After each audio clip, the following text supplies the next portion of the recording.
Actuellement, il y a 2000 nouveaux chômeurs par jour en Suisse. Combien de temps le chômage partiel empêchera-t-il notre pays de sombrer dans le modèle américain? C'est le titre d'un commentaire de Patrick Müller paru dans le Luzerner Zeitung du 4 avril 2020. La question qui se pose donc maintenant est de savoir combien de salariés en Suisse vont perdre leur emploi et tomber sous le seuil de pauvreté. Aujourd'hui, je vous demande de vous mobiliser pour nous, salariés et entrepreneurs de Suisse, et de prendre quelques minutes pour comprendre ce qui risque de nous arriver dans les prochains mois si rien n'est fait. La Suisse est sur le point de revenir à un niveau de pauvreté qui n'a plus été observé depuis la Seconde Guerre mondiale. Beaucoup de gens n'en sont peut-être même pas encore pleinement conscients. Nous pouvons faire beaucoup par nous-mêmes et améliorer les choses ensemble, mais seulement si nous maintenons le pouvoir d'achat de tous les travailleurs suisses aussi élevé que possible. Malheureusement, le monde politique et le Conseil fédéral n'en font pas suffisamment pour soutenir de manière efficace la plus grande entreprise de Suisse, qui compte environ 650 000 employés. Je vais essayer de vous expliquer brièvement ce qui se passera si nous n'agissons pas de manière solidaire maintenant, en faisant front commun. Les indépendantes et les indépendants seront les premiers à être touchés par la vague de pauvreté et pourraient bien entraîner beaucoup de monde avec eux. Vous vous posez certainement la question du pourquoi, eh bien voici des éléments de réponse. D'après les chiffres fournis par l'Office fédéral de la statistique, fin 2019, la Suisse comptait 647 000 travailleurs indépendants. Environ 410 000 d'entre eux étaient des hommes et 237 000 des femmes. Les indépendants représentent ainsi à eux seuls 12,6% de tous les travailleurs en Suisse. Une personne sur 8 qui travaille est donc un travailleur indépendant. Ensemble, cette catégorie d'actifs est de loin la plus grande entreprise de Suisse. Je laisse le soin à chacun d'imaginer la catastrophe pour l'économie si cette entreprise s'effondre et que beaucoup tombent dans la pauvreté, que leur pouvoir d'achat diminue de manière extrême et qu'ils ne peuvent plus dépenser d'argent. En raison de leur nombre, les indépendants joueront un rôle plus important dans la crise à venir que le Conseil fédéral et les politiciens ne sont prêts à le voir et à l'admettre. Nous sommes face à une bombe à retardement d'une puissance destructrice potentiellement catastrophique. Les politiciens font une fois de plus beaucoup pour les grandes entreprises en leur mettant à disposition plus de 50 milliards de francs suisses au total. Pourtant, à l'heure actuelle, ce ne sont pas les grands donateurs des partis qui sont importants. Ce qui compte maintenant, c'est la masse des gens et leur pouvoir d'achat. En d'autres termes, ce qui compte vraiment maintenant, c'est de ne pas produire de pauvreté supplémentaire, et que les citoyens puissent conserver leur niveau de vie actuel et continuer à dépenser de l'argent dans les circuits économiques.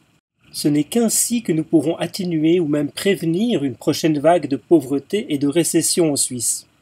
Voici maintenant pourquoi la bombe à retardement peut nous faire tous toucher le fond. Si ces 650 000 personnes, soit une personne active sur 8, ont moins de revenus à l'avenir et dépensent moins d'argent parce qu'elles ont été ignorées par le Conseil fédéral et le monde politique, cela signifie par exemple que des abonnements aux journaux seront annulés, que les gens économiseront sur la nourriture, que des restaurants devront fermer, que l'assurance maladie et les loyers ne pourront plus être payés, que l'on achètera moins d'appareils électroniques, de vêtements, d'articles ménagers et de jardinage, que les services ne seront plus demandés ou reportés indéfiniment et que les vacances se passeront à la maison. Il ne s'agit malheureusement pas d'une nouvelle histoire fantaisiste, car ceci pourrait bientôt devenir notre réalité. Même l'effondrement d'une partie seulement de cette grande entreprise composée des indépendants fera également trébucher avec elle les moyennes et grandes entreprises. Les PME et les grandes entreprises vendront moins et feront moins de chiffre d'affaires et de bénéfices. Cela entraînera forcément des licenciements de salariés et des faillites. Les employés licenciés ne recevront en outre que 70 ou 80% de leur salaire et seront contraints de faire des économies. On réclamera davantage de cotisations sociales et d'impôts. Le chômage va augmenter dans un cercle vicieux de la récession à la dépression. Pourquoi les travailleurs indépendants sont-ils les plus touchés? Les travailleurs indépendants n'ont pas la possibilité de s'assurer contre la perte de revenus. L'aide de la Confédération, accessible uniquement pour la durée du confinement, n'est pas tout à fait gratuite. De plus, ni les politiciens, et certainement pas le Conseil fédéral et ses conseillers, ne semblent comprendre comment fonctionnent les indépendants.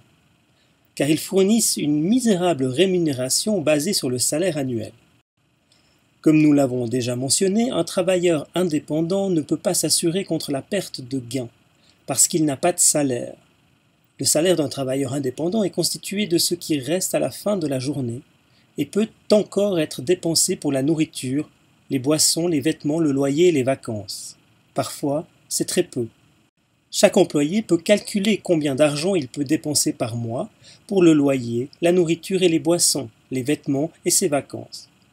La plupart ne recevront pas plus de 2200 francs par tête. L'Office fédéral de la statistique montre également que ce calcul est correct. En 2017, chaque ménage a dépensé 5 288 francs suisses pour sa consommation, épargne comprise. Selon l'Office fédéral des statistiques, un ménage se compose de 2,34 personnes. Il en résulte une dépense mensuelle moyenne de 2 259 francs par personne. Ce serait le salaire moyen d'un travailleur indépendant, bien que la moyenne réelle soit probablement encore plus faible. Sur ce salaire d'environ 2260 francs, l'indépendant ne perçoit donc que 70 ou 80% dans la crise actuelle. Ce qui, calculé à 80%, représente encore 1807 francs par mois. Toutefois, un travailleur indépendant doit toujours payer un loyer d'entreprise et d'autres frais de fonctionnement. Je ne peux pas imaginer s'il a des enfants. Nous voyons donc que si les employés de la plus grande entreprise de Suisse ne reçoivent pas un meilleur soutien, la majorité d'entre eux ne survivront pas au lockdown ou n'y survivront que peu de temps. Dans notre pétition, nous ne demandons pas de donner de l'or à ces personnes exerçant toutes sortes de professions et qui parfois ont plus de 50 ans et ont osé faire le pas courageux de se mettre à leur compte. Non, nous demandons une indemnité minimale de 200 francs par jour, soit 4 000 francs par mois, et un soutien pour l'après-lockdown sous la forme d'une amnistie fiscale.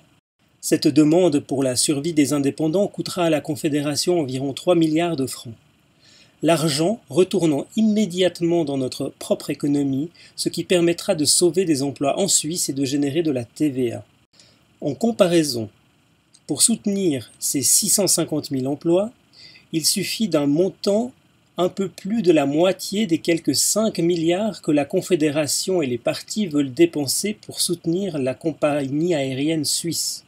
Suisse fait partie de Lufthansa, dans une industrie qui est confrontée à un combat difficile et incertain, et ces 5 milliards risquent d'être perdus à jamais, ceci à 0% d'intérêt. Je laisse aux employés de Suisse le soin de déterminer la part de cet argent qui leur reviendra réellement. Avec notre pétition « Les indépendants en danger », chaque travailleur indépendant recevra sa part. La bombe à retardement qui peut tous nous entraîner vers le bas avec elle fait tic-tac. Nous devons maintenant nous soutenir mutuellement en signant la pétition aujourd'hui et en la partageant. Jamais auparavant votre soutien n'a été d'une telle importance. Si nous sauvons les indépendants, nous pourrons maintenir la Suisse à un niveau bas d'activité pendant plusieurs mois grâce à l'assurance chômage pour les nombreux autres travailleurs en chômage technique et avec les crédits pour les entreprises. Peut-être cela nous sauvera-t-il des pires moments sans pour autant dériver vers un grand chômage et une grande pauvreté. C'est pourquoi maintenant, sur www.fbschweiz.ch, faites preuve de solidarité et signez la pétition. Diffusez cette vidéo dans toute la Suisse, envoyez-la à tous ceux que vous connaissez, et sur notre page web www.fbschweiz.ch, cette vidéo sera bientôt disponible dans toutes les langues nationales. Partagez-la, montrez votre solidarité. Nous faisons ça pour nous tous. Merci.